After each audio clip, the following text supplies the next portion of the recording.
तो सर मेरा एक सवाल है कि जैसे वो जो हमारे नए दर्शक हैं और बकरी पालन में आना चाहते हैं, काम करना चाहते हैं, तो उन्हें किस प्रकार की तैयारी की आवश्यकता होती है और क्या क्या चैलेंजेस जो हैं वो बकरी पालन में देखने मिलते हैं, ये थोड़ा सा मुझे बताइए। सही बात है ऋषि। जो नए लोग हैं उनके लिए सबसे पहले तो ये है कि जानकारी होनी चाहिए। भाई जिस चीज़ का आप काम कर रहे हैं ना, तो उसके बारे में आपको पता होना चाहिए जी।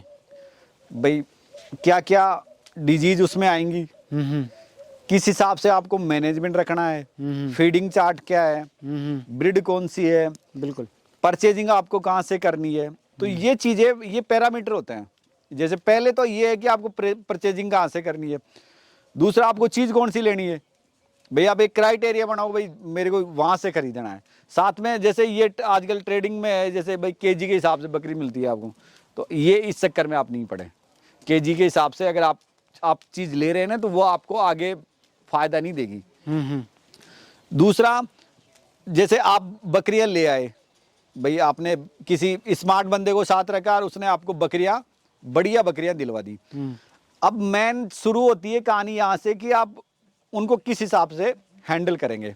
तो जैसे मान लेते हैं कि आपने प्रेग्नेंट बकरियां खरीद ली, तो एक तो लास्ट का जो टाइम है प्रेग्नेंट बकरियों का, वो आपको फीडिंग स्टैंडर्ड बढ़िया बना के रखना पड़ेगा। भाई आपको बैलेंस डाइट बरोबर उनको देनी है। साथ में जब डिलीवरी होती है तो उस समय अगर बच्चों की मृत्यु दर आपने कम कर ली तो वो बेनिफिट है। भाई जैसे बकरी है, आप बकरी लेके आए, बच्चों के लिए लेके आए, भाई डिलीवर होगी तब आपको 2 रुपए उसमें मिलेगा। तो अगर बच्चे ही नहीं रहे तो मुनाफा कहाँ रहा। तो पहला तो ये है कि आपको बच्चों को संभालना आना चाहिए। तो पहला जो मैं आपको ये बताता हूँ कि जब भी बच्चे ये बकरी डिलीवर हो, तो जैसे बच्चों को कोलेस्ट्रॉम वगैरह पिलाना है ना, खीस जिसको अपन बोलते हैं, तो वो बैलेंस में पिलाए आप। अच्छा, ऐसे नहीं है कि भाई अपने आप बच्चे लगे हुए हैं और वो फीड ले रहे हैं। अगर वो ज्यादा पी गए ना, तो पहला तो यही हो गया काम। अच्छा, अधिकांश बच्चे मर जाते हैं ऐसे में। उससे फिर इकोलाई बनने का शिकायत बने रहती है।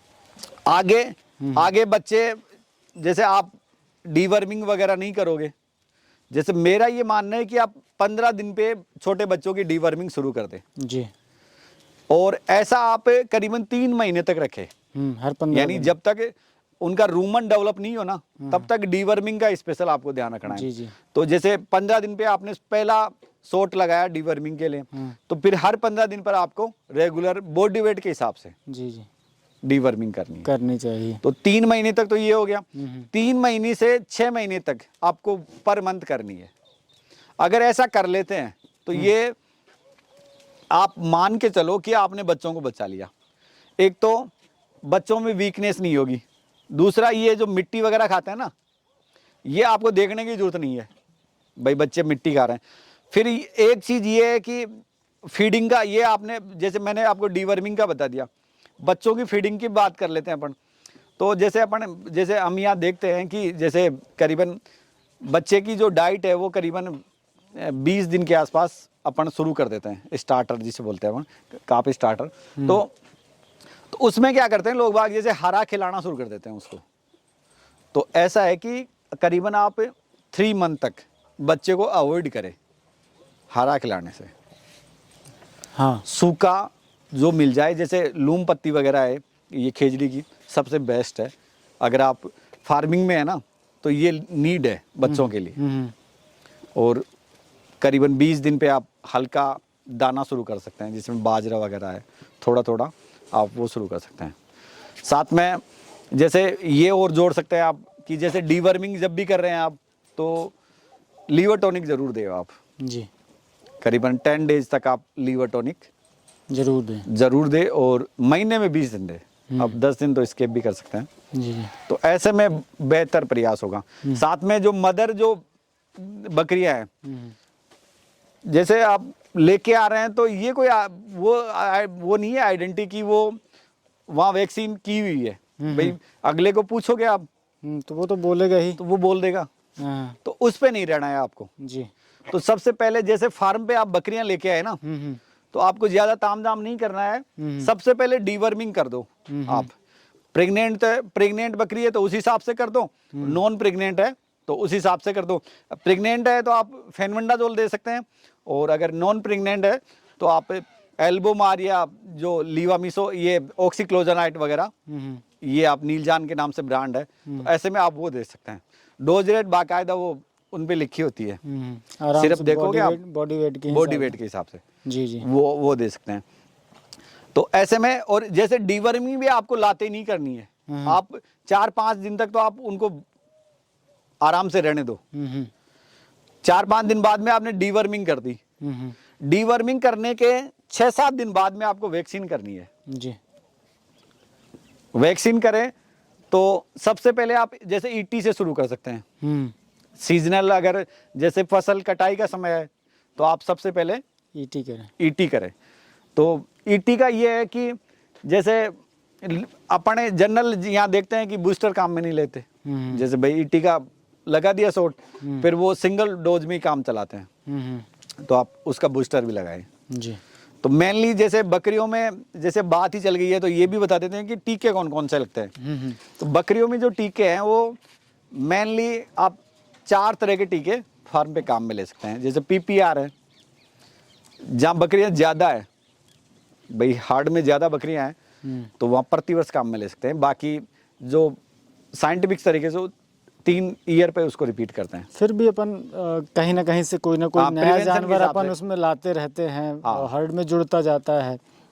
कहीं ना कहीं बाहर से भी हम दूसरे रेवड़ से या दूसरी जगह से बकरे उसमें ऐड करते जाते हैं, बकरियां ऐड करते जाते हैं। तो इसलिए पीपीआर हम अगर हर साल भी दें तो कोई दिक्कत नहीं। बिल्कुल, हर साल भी करेंगे तो आपको कोई प्रॉब्लम नहीं होगी। जी जी। उसके बाद जैसे ईटी है, ईटी आपको साल में 4 बार करनी है जी। उसके बाद एफएमडी है, एफएमडी का आप 1 शॉट तो जरूर लगाए जी। एफएमडी का थोड़ा सा ये है कि जानवर जैसे स्ट्रेस में ज़्यादा आ जाता है। पीपीआर और ईटी करोगे ना आप तो उसमें ज़्यादा नहीं रहेगा, लेकिन एफएमडी में जैसे, और जैसे कंबाइंड जो वैक्सीन है वो काम में लेवे, एचएस, बीक्यू और एफएमडी जी, इन तीनों के लिए जो आती है वो काम में लेवे। और साथ में गोट पॉक्स का तो इतना नहीं रहता जी, लेकिन आप वो भी ऐड करें तो बेहतर है। तो ऐसे में ये जो 4 वैक्सीन हो गई, ईटी, पीपीआर, एफएमडी और गोट पॉक्स, ये नेसेसरी है, ये जरूरी। साथ में रेबीज और जैसे, और ये और है थोड़ा सा आप ईटी प्लस टीटी का जो वाइल आती है आप वो काम में ले। अपन वैक्सीनेशन के ऊपर पूरा डिटेल में जानकारी आप एक पर्टिकुलर वीडियो बना देंगे अपन, वो ज़्यादा अच्छा रहेगा। आप बिल्कुल बिल्कुल, है ना। और बीमारियों से संबंधित जो जानकारियाँ रहेंगी वो हम जरूर बताएंगे। तो सर लास्ट में मैं एक संदेश आपसे जानना चाहूँगा जो हमारे दर्शक जुड़े हुए हैं, क्योंकि बहुत सारे इंपॉर्टेंट टॉपिक्स के ऊपर आपने जो बेसिक चीज़ें हैं वो आपने डिस्कस की हैं। बिल्कुल बिल्कुल। तो लास्ट में क्या मैसेज देना चाहेंगे आप इन 2 सालों के बकरी पालन के अनुभव में, और साथ में आप पशुपालन कर ही रहे हैं, तो जो आने वाले लोग हैं क्या ये प्रॉफिटेबल है? क्योंकि लास्ट में वो यही देखते हैं कि इसमें मुनाफा है या नहीं है।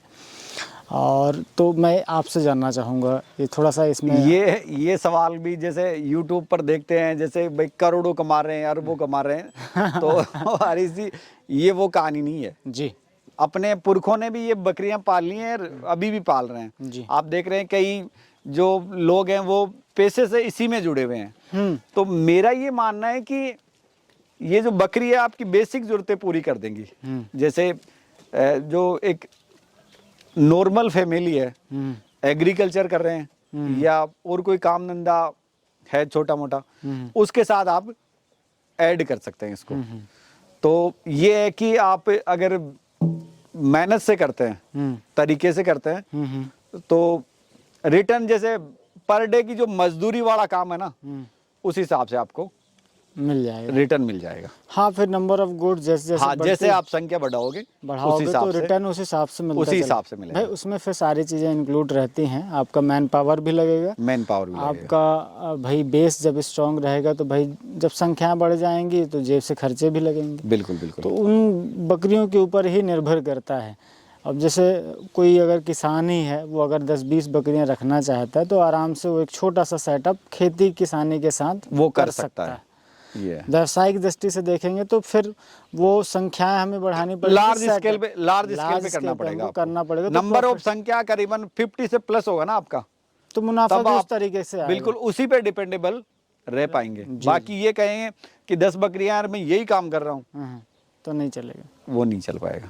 तो इतनी अच्छी जानकारी देने के लिए सर आपका तहे दिल से धन्यवाद, और अपने कीमती समय से हमें आपने टाइम दिया और इतना इम्पोर्टेंट जो इन्फॉर्मेशन है वो आपने शेयर करी। आशा करता हूँ दोस्तों ये वीडियो आपको पसंद ज़रूर आया होगा। पसंद आए तो दोस्तों के साथ शेयर ज़रूर करें, चैनल पर नए हैं तो सब्सक्राइब जरूर कर लें। Thank you very much.